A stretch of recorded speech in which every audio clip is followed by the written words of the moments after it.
Amigo, o rei Davi escreveu o Salmo 61 e nele ele dá para nós aqui uma verdadeira aula de confiança em Deus. Ele estava num problema sério. E ele diz assim: desde o fim da terra clamo a ti, por estar batido o meu coração. Isso nós devemos fazer. Porque se o coração está batido, nós não vamos ter força para resistir. Deus me ajuda, me levanta. O meu homem interior precisa estar de pé. E então foi clamando. Aí ele fez um pedido: leva-me para a rocha que é mais alta do que eu, que é Jesus.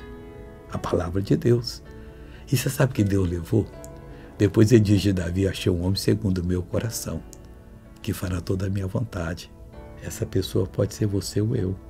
Quando nós nos candidatamos na oferta que Deus faz, nada nos impede de ser bem-sucedido.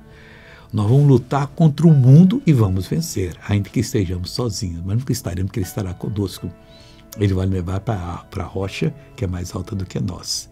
Veja essa pessoa abençoada. Eu tinha um caroço no joelho, que eu caí 2 tombos, e agora, na hora do caroço, sumiu. O caroço sumiu, pessoal. Já pode andar normal? Agora eu estou sentindo ela. Sentindo a perna? Então mexe com ela agora.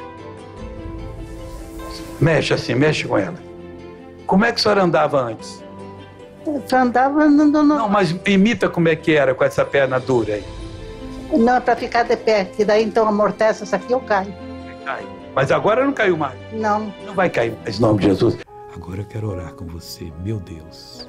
Em o nome do Senhor Jesus. Eu oro por tantos quantos estão aflitos, desesperados.